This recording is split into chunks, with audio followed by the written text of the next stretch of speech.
Todas as bases em território americano estão prontas para responder a uma nova agressão. O Afeganistão ameaça atacar países que apoiarem os Estados Unidos. O ditador derrotado na Guerra do Golfo pede que os americanos não usem a força. O terror no coração do poder, as imagens da devastação no ataque ao Pentágono em Washington. E o FBI mostra onde estavam sentados os pilotos suicidas nos voos da morte. Os rostos da tragédia. Nova York não para na busca de quase 5.000 desaparecidos. Os turistas voltam ao topo do Empire State para ver os escombros do World Trade Center. Os primeiros brasileiros voltam de Nova York e beijam o chão distante do perigo. E você vai ver também. Sai do hospital a brasileira que escapou da morte num atentado em Israel. Um piloto italiano sofre um grave acidente nas pistas. E o sábado de gols do Campeonato Brasileiro. Agora, no Jornal Nacional.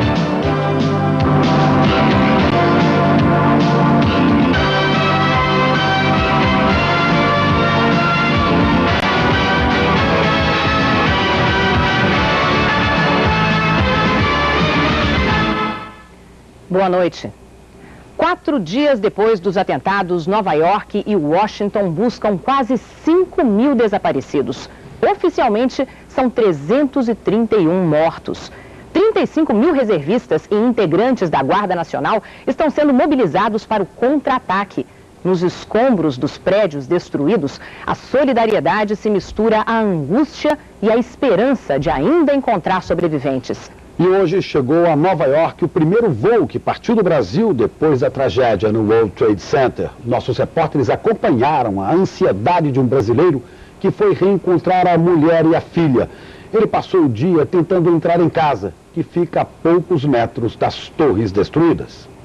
Entre tantas demonstrações de patriotismo, uma discreta bandeira de um brasileiro. Um desespero diário de não poder vir, ir para o aeroporto e tal, o aeroporto fechado, as aerolinhas não estão voando, foi terrível. Oscar finalmente chegou de São Paulo no primeiro voo do Brasil direto para Nova York desde os atentados de terça-feira.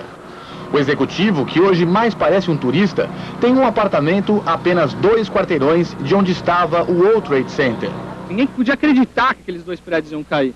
É inacreditável, é inconcebível que aqueles 2 prédios viessem a cair. Por sorte, pouco antes das torres desabarem, a mulher de Oscar apanhou a filha no berçário que ficava no térreo do World Trade Center.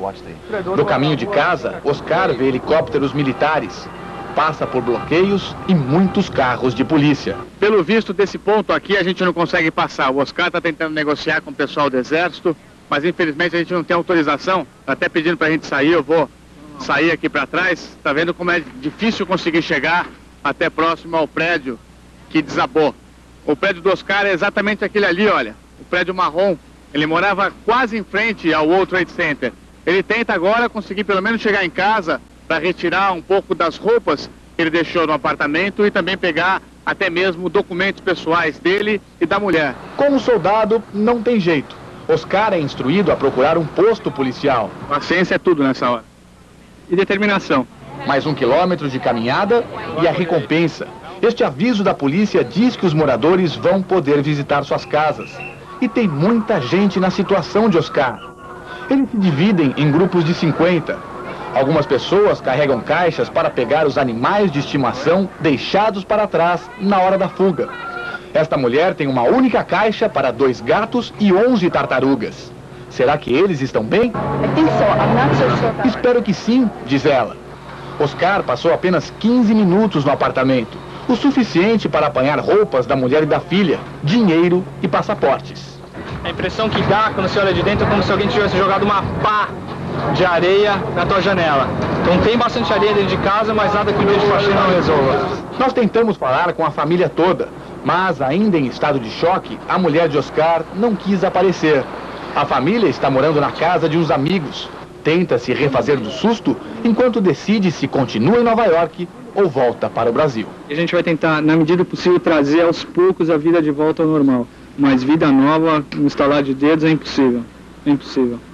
O repórter César Tralli e uma equipe da TV Globo embarcaram no avião que levou Oscar e outros brasileiros a Nova York. A classe econômica do voo 950 da American Airlines estava praticamente vazia. A maioria dos passageiros era de americanos que foram ao Brasil a trabalho e agora voltavam para casa. Não havia nem 10 brasileiros no voo. A tripulação estava visivelmente nervosa e abatida. Com muito cuidado, nós pedimos autorização para gravar imagens dentro do avião durante o voo. Mas a comissária-chefe confiscou o equipamento e só nos devolveu a câmera na chegada a Nova York. No desembarque, o piloto explicou que todos estavam passando por um momento muito difícil e agradeceu aos passageiros pela paciência. Na saída, um grupo de aeromoças, entre elas a comissária-chefe, estava chorando. Há 3 dias, nenhum sobrevivente é retirado dos escombros do World Trade Center. Apesar disso, parentes e amigos ainda esperam encontrar desaparecidos com vida.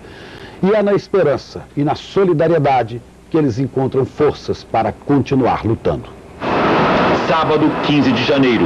Nova York parece uma cidade fantasma na área perto do atentado.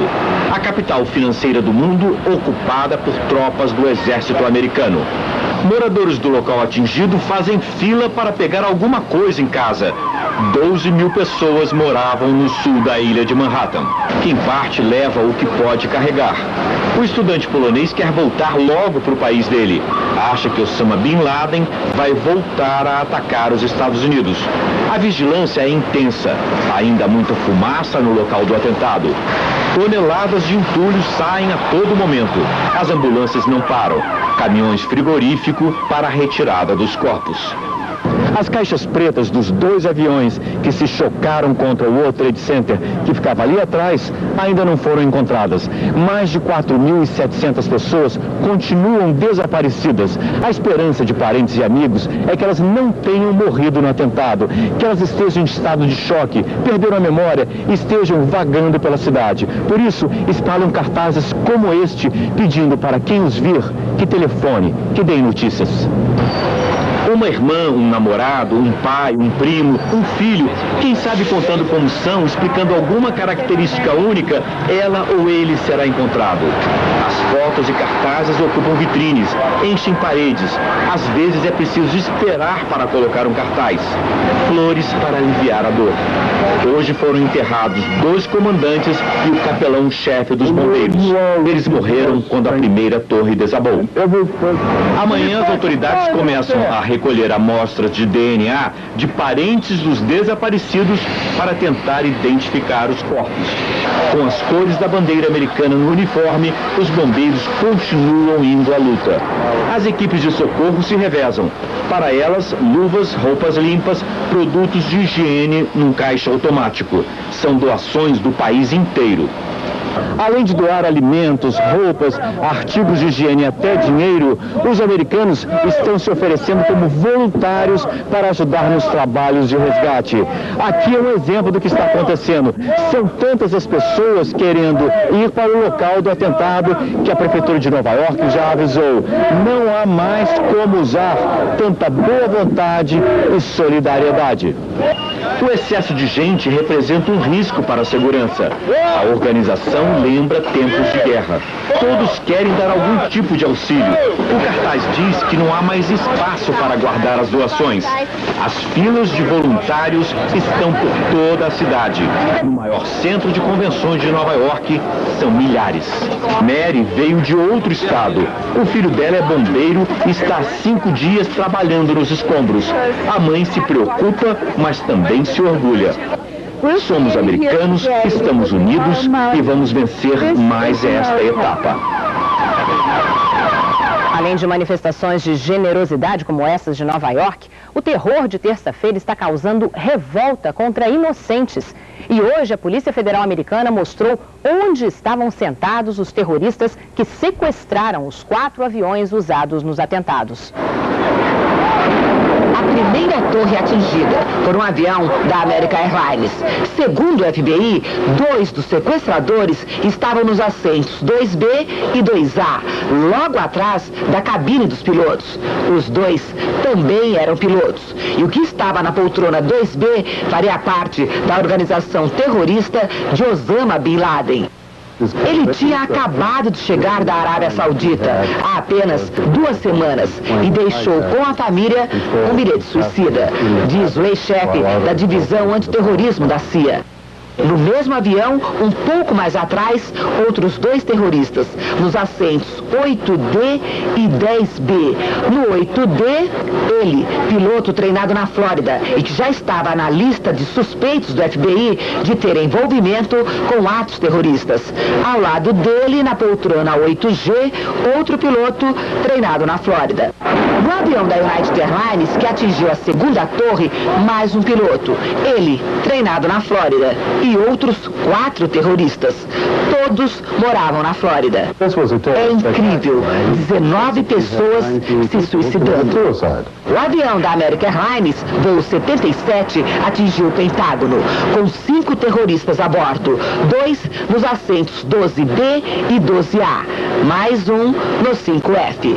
Já o avião da United Airlines, que caiu na Pensilvânia, levava 4 sequestradores, todos moradores da Flórida, mas os 19 terroristas suicidas eram do Egito e da Arábia Saudita.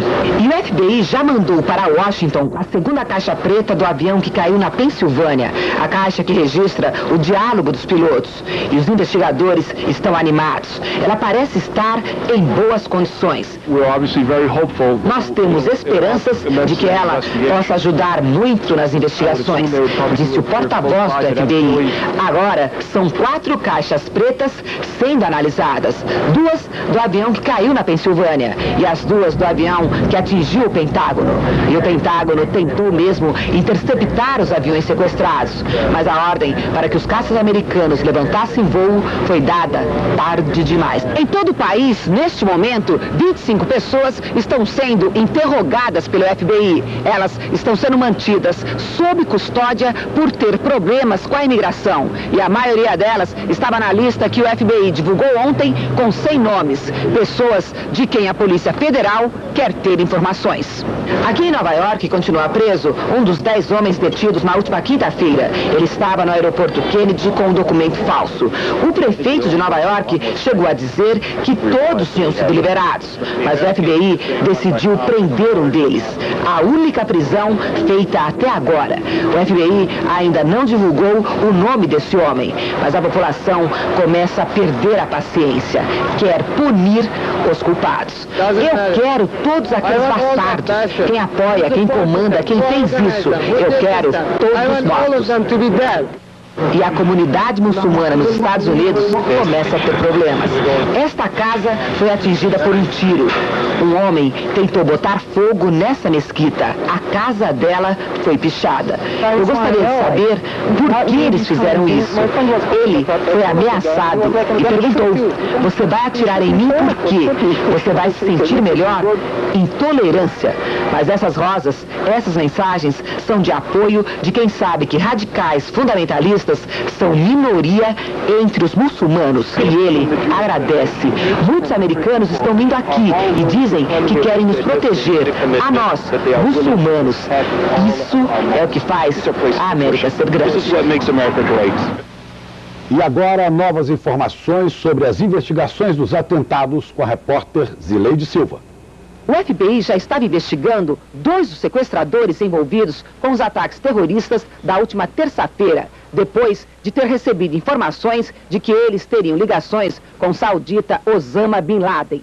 Um dos sequestradores foi filmado por investigadores quando se encontrava com um dos suspeitos do atentado ao navio militar USS Cole. Atentado que aconteceu no ano passado e também é atribuído a seguidores de Bin Laden. Quando o FBI avisou o Serviço de Imigração para impedir a entrada deles aqui nos Estados Unidos, já era tarde. Os 2 já estavam no país. E mais um mandado de prisão foi expedido agora à tarde. O FBI quer prender mais um suspeito, também aqui em Nova York. Chico Pinheiro. Em instantes, o Afeganistão ameaça atacar países que ajudarem os Estados Unidos. E o presidente Bush reafirma a disposição de responder aos ataques. O presidente George Bush se reuniu hoje com assessores de segurança nacional por 2h30. Na residência de Camp David, ele fez as ameaças mais graves aos terroristas desde os atentados de terça-feira. Na mesa de reuniões de Camp David, à vontade, cercado pelo gabinete, o presidente Bush disse sem nenhuma sombra de dúvida: Estamos em guerra. Um ato de guerra foi cometido contra nós por terroristas. Nós vamos responder da forma que devemos. A questão é que forma será essa. O presidente Bush disse que as informações só serão divulgadas quando não puserem em risco a vida de soldados americanos e depois que os aliados tenham tido tempo de se preparar. Mas o país definitivamente vai agir. Hoje, pela primeira vez também, ele apontou Osama Bin Laden como o culpado pelos atentados da terça-feira. Ele é o nosso suspeito, disse Bush. Eu sei que ele e outros responsáveis pelos ataques vão se esconder como bichos se escondem em tocas nas montanhas. Mas nós vamos encontrá-los e puni-los. Colin Powell, ao lado do presidente, disse que o Paquistão concordou em ajudar os Estados Unidos. Ontem, o Departamento de Estado deu um ultimato a representantes de 15 países árabes. Ou bem, eles apoiam a Casa Branca na luta contra o terrorismo, ou se isolam. A cerca de 100 quilômetros de Camp David, enquanto isso, o Pentágono deu uma coletiva mostrando a destruição do prédio. Pela primeira vez, são vistas imagens dramáticas do que aconteceu na sede das Forças Armadas Americanas.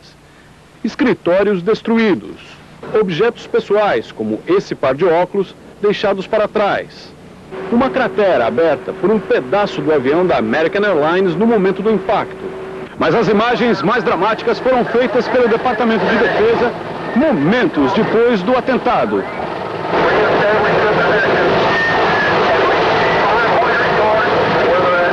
Os engenheiros dizem que a tragédia só não foi pior porque essa parte do Pentágono estava em reconstrução.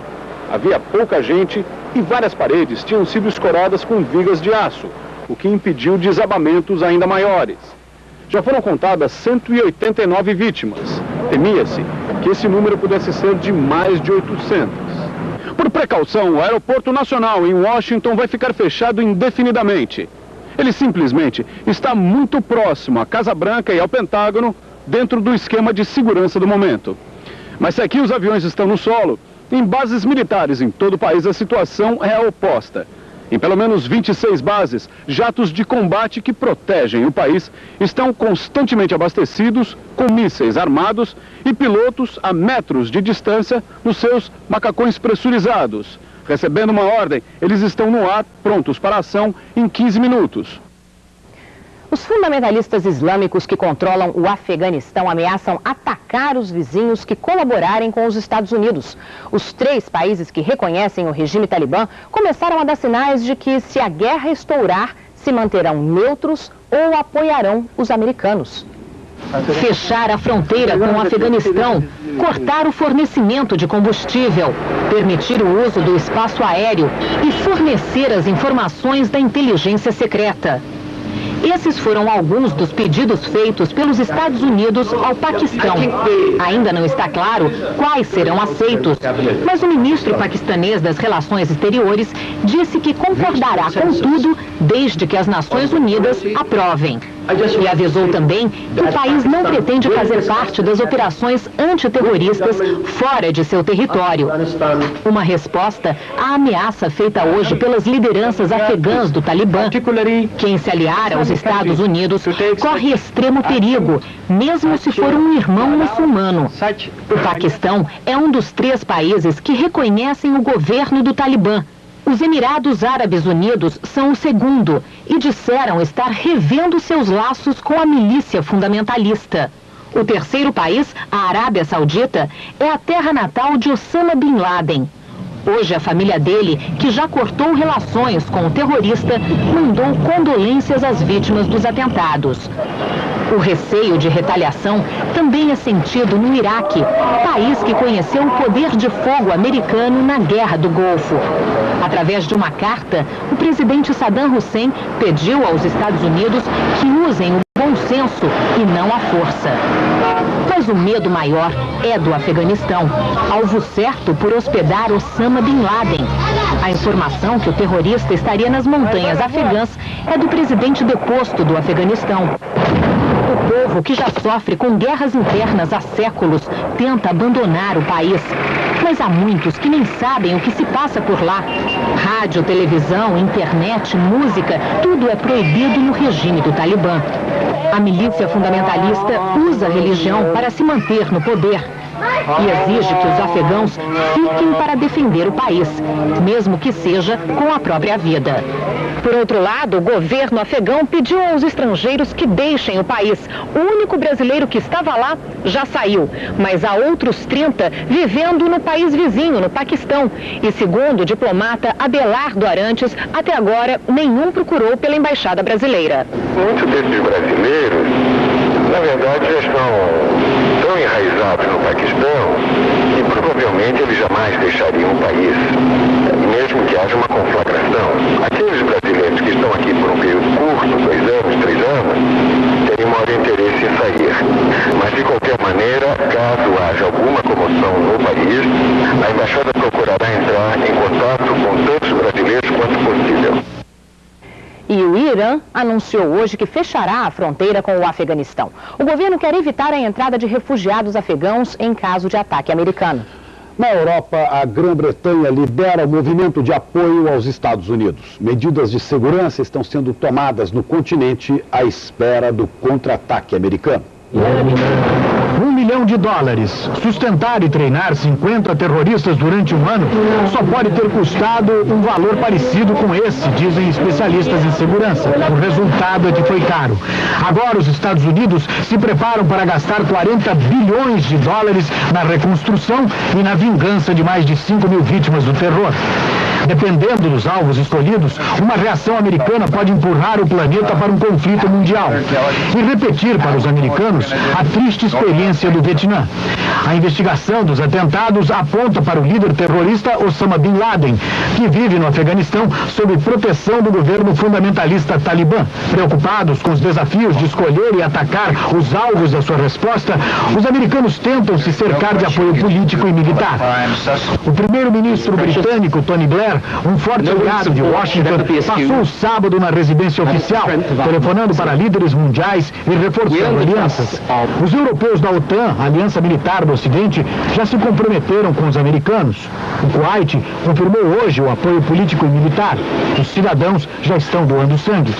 Mas o governo egípcio, que levou pêsames à embaixada americana no Cairo, alertou os Estados Unidos para não adotarem nenhuma reação fora da lei internacional. Qualquer resposta tem que ser baseada em fatos, disse o presidente russo. Para Vladimir Putin, a comunidade internacional não pode agir como bandidos que atacam pelas costas. Enquanto isso, os responsáveis pelos atentados continuam desaparecidos.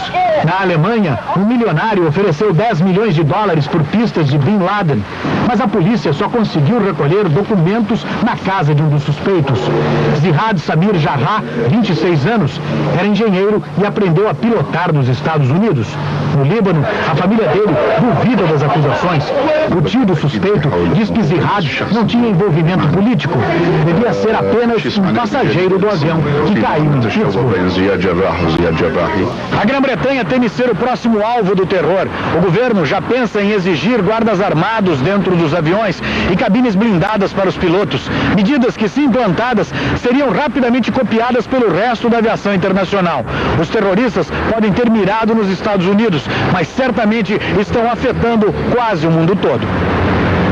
E veja em instantes, um ex-piloto da Fórmula 1 sofre um grave acidente na Alemanha. Voltam para casa os primeiros brasileiros que conseguiram sair de Nova York depois dos atentados.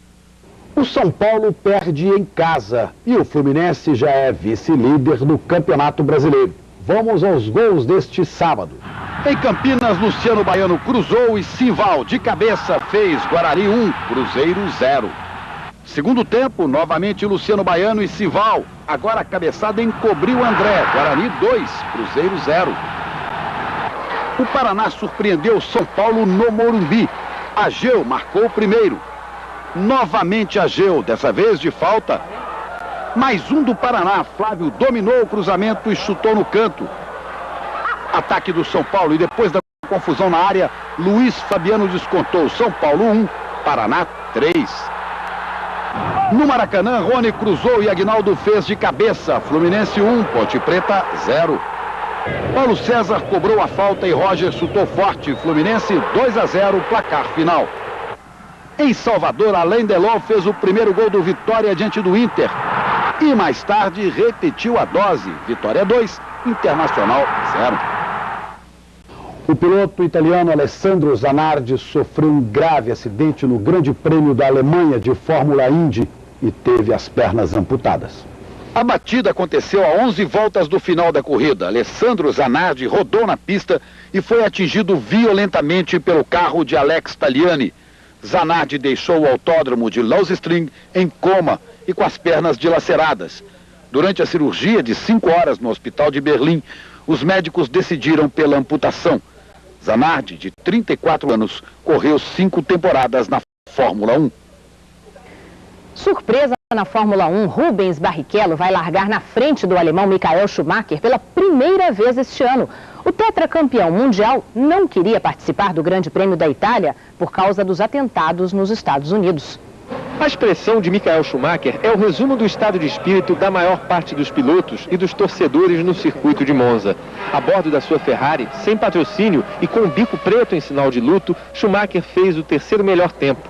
Fontes da equipe dizem que ele era contra a realização da corrida. Michael Schumacher cancelou todos os seus compromissos aqui na Itália e as manifestações de solidariedade continuam na Fórmula 1. Amanhã, antes da corrida, os pilotos vão desfilar em carro aberto e parar diante da arquibancada principal do circuito para fazer 1 minuto de silêncio. Na largada, uma primeira fila sul-americana. Rubens Barrichello conseguiu superar Schumacher pela primeira vez este ano. Terminou em segundo lugar. E o colombiano Juan Pablo Montoya, da Williams, marcou o melhor tempo. Ele preferiu comemorar discretamente com a namorada e seu pai, que aliás mora nos Estados Unidos. Alguns pilotos são contra a celebração no pódio amanhã. Em respeito, acho que a gente não deveria estourar champanhe. O grid de largada ficou assim. Na primeira fila, Juan Pablo Montoya da Williams e Rubens Barrichello da Ferrari. Na segunda fila, Michael Schumacher da Ferrari e Ralf Schumacher da Williams. Na terceira fila, Jarno Trulli da Jordan e David Coulter da McLaren. Henrique Bernoldi terminou em 18º lugar. E a Globo transmite o Grande Prêmio da Itália ao vivo amanhã a partir das 9 da manhã. Governador Valadares, em Minas Gerais, é uma das cidades que mais exportam trabalhadores brasileiros para os Estados Unidos. Agora, o terrorismo ameaça o sonho de tentar vida nova na América. Quase todos os 250 mil habitantes têm parentes nos Estados Unidos. Tá todo mundo apreensivo, né? Aguardando a notícia. O filho de Dona Graça era engraxate no edifício. Conseguiu escapar com vida. Dona Júlia passou a semana sem saber onde estavam os 2 filhos que trabalham em Nova York. Só hoje descobriu que eles estão bem. Eu desejo que eles fossem pelo menos para Flórida. Saísse de lá, pelo menos por uns dias. A cidade tem um serviço de apoio ao migrante. Depois do atentado, telefones, computadores e funcionários estão à disposição dos moradores para ajudar na localização dos parentes. Mas como muitos trabalham ilegalmente, algumas famílias tiveram medo de procurar o serviço. O consulado é uma representação brasileira e não vai querer trabalhar contra os brasileiros. Dona Nair pediu ajuda para localizar o filho, mas continua na espera. Ninguém atende. A imigração dos valadarenses começou na década de 70. Hoje a prefeitura estima que 40 mil pessoas nascidas aqui estejam vivendo nos Estados Unidos. Mas com as notícias do terrorismo, muita gente que já estava de partida começa a abandonar a ideia de tentar a sorte na América. Com esse terror que está tendo, acho que ninguém mais está com vontade de ir mais, não. Todo mundo tem medo de morrer. Nas agências que vendiam 100 passagens por dia para os Estados Unidos, o movimento caiu 60%. A cidade recebe por mês 10 milhões de dólares dos imigrantes. Muitas famílias já não se importam em abrir mão do dinheiro. Falei com ela, se der para você sair, eu vou embora. Nós te amamos muito e queremos que você volte mais rápido. 3 aviões pousaram hoje nos aeroportos de São Paulo e do Rio, trazendo os primeiros brasileiros que estavam em Nova York. No desembarque, flores, orações e até beijo no solo, numa demonstração de alívio por ter escapado do horror. Para quem estava no aeroporto, ansiedade. O casal espera a chegada da filha, que só confirmou o embarque em Nova York ontem, às 8 da noite. Ainda estou tensa, só quando ela aparecer na minha frente, aí eu Vou ficar em paz. Às 6h30 da manhã, o jato da Varig pousou em São Paulo, trazendo 231 pessoas. No saguão do aeroporto, a sensação de estar em segurança, perto da família e longe do terror. Você não sabe o que passou na frente do corpo de bombeiro, vi foto de bombeiro desaparecido. A nação inteira parada, tudo parado por causa do atentado e o medo de a qualquer hora, a qualquer lugar que você estivesse, uma bomba poder explodir. Já tem soldado, os carros todos camuflados, então isso é muito assustador. Para esta família que estava em Nova York quando tudo aconteceu, foram 4 dias de pânico. Logo depois do desembarque, todos fizeram uma oração. Cuida de todos os nossos filhos, graças a nós tivemos por Jesus.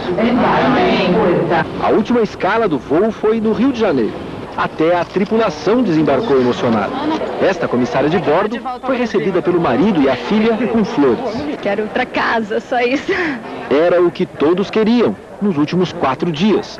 Mas no aeroporto de Nova York, muita confusão.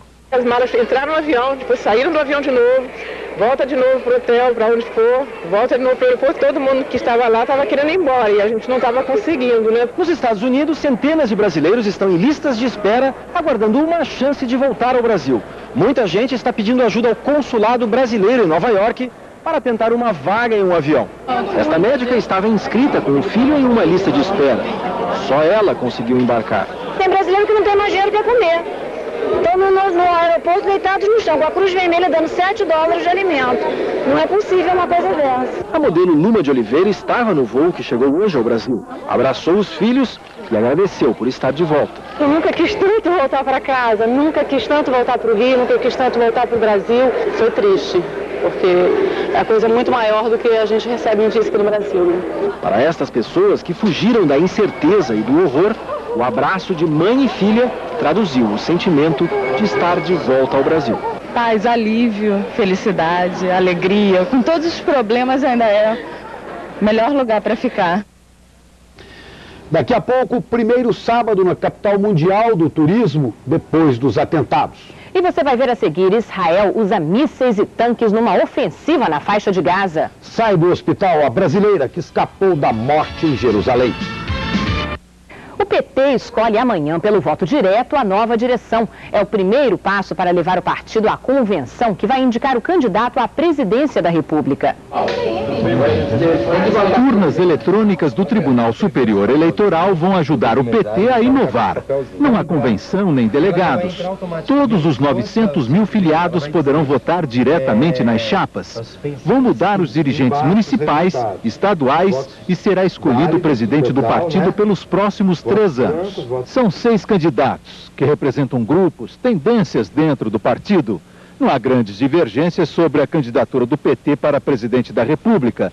Todos apoiam Luiz Inácio Lula da Silva, mas as divisões são profundas quanto ao programa de governo e às alianças eleitorais. O ex-prefeito de Porto Alegre, Raul Ponte, o também gaúcho Júlio Quadros e o economista Marcos Sokol representam as correntes mais radicais. Defendem a suspensão do pagamento da dívida externa, a reestatização das empresas privatizadas e alianças só com partidos de esquerda. Os deputados federais Tilden Santiago, por Minas, Ricardo Berzoini, por São Paulo, e José Dirceu, também por São Paulo, e candidato à reeleição, formam o grupo mais moderado.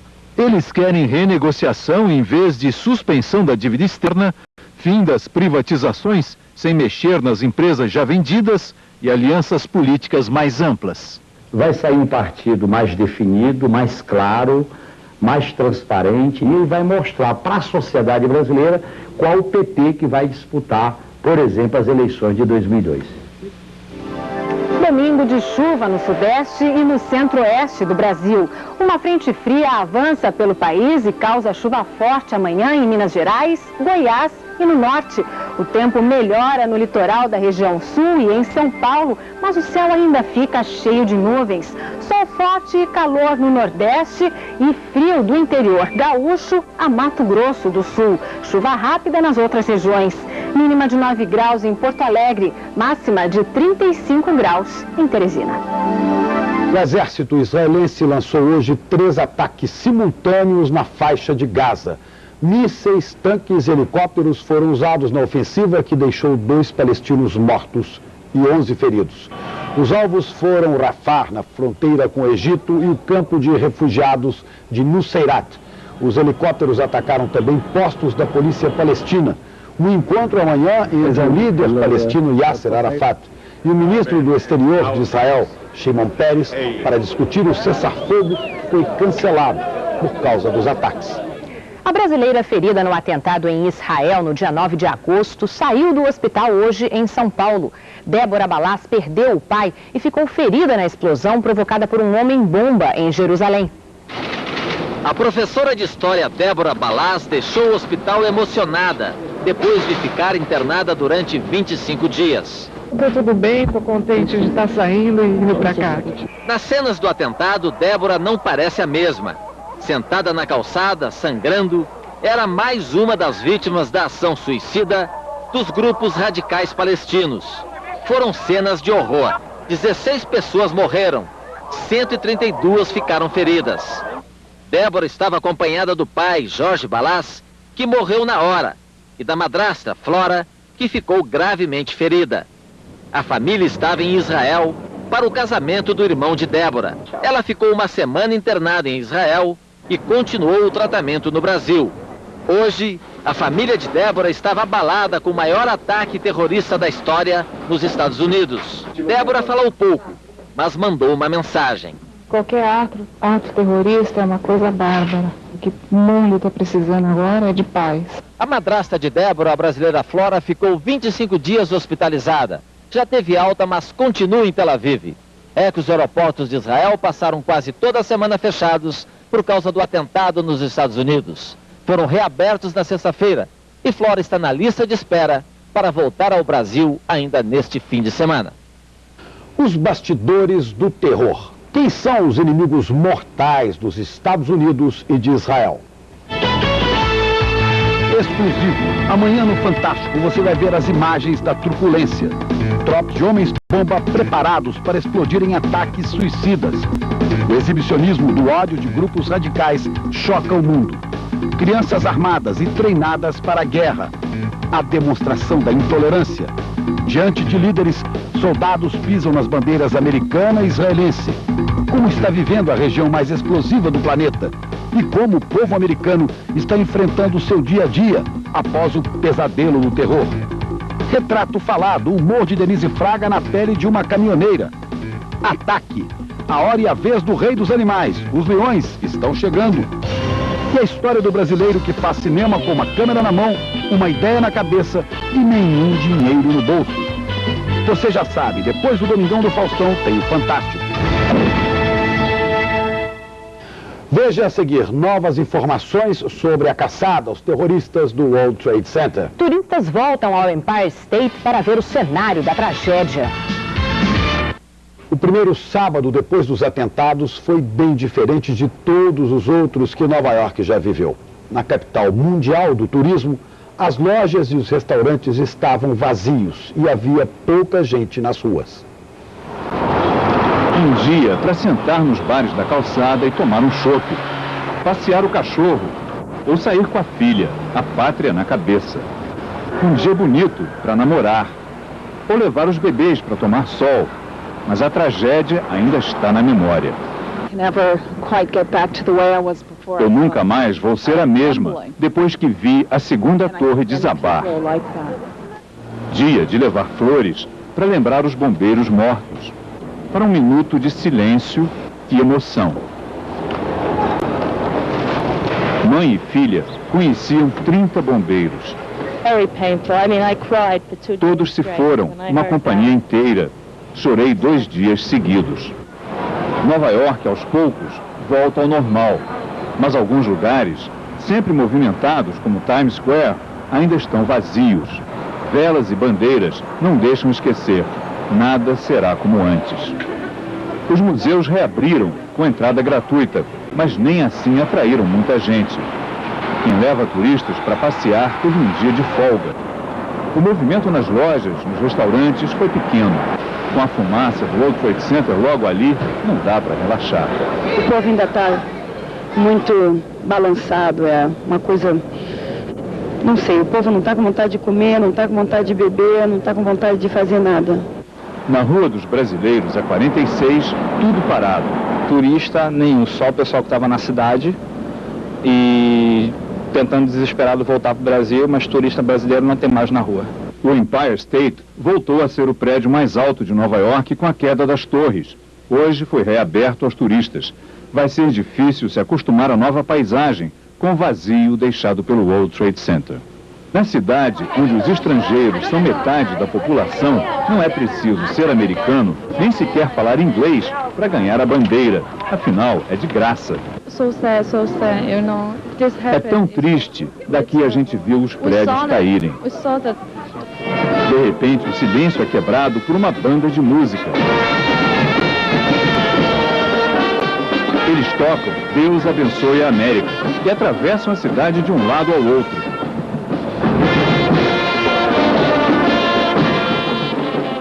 Essa banda de estudantes negros acabou de chegar do Alabama, no sul do país. Eles dirigiram a noite toda para trazer solidariedade aos nova-iorquinos. Mesmo depois de 24 horas na estrada, eles ainda têm muito fôlego. As paz, ela explica, são um símbolo do apoio a quem está reconstruindo a cidade. No caminho, eles despertam reverência e emoção. Vieram de tão longe para dizer a Nova York: queremos ver vocês de volta à vida.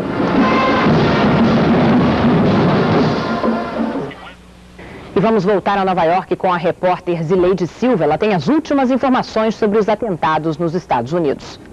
São as primeiras informações da caixa preta do avião que caiu no Pentágono. A caixa com as informações técnicas do voo. Quando o avião atingiu o Pentágono, estava a 345 milhas por hora.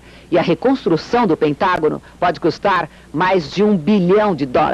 E nem todos são solidários. Hoje, pela primeira vez, houve tentativas de saques na área próxima aos escombros das Torres Gêmeas. E na próxima segunda-feira, quando as bolsas forem reabertas, os corretores vão fazer 2 minutos de silêncio e cantar um hino que hoje, mais do que qualquer outro, demonstra o sentimento desse país. Deus abençoe a América.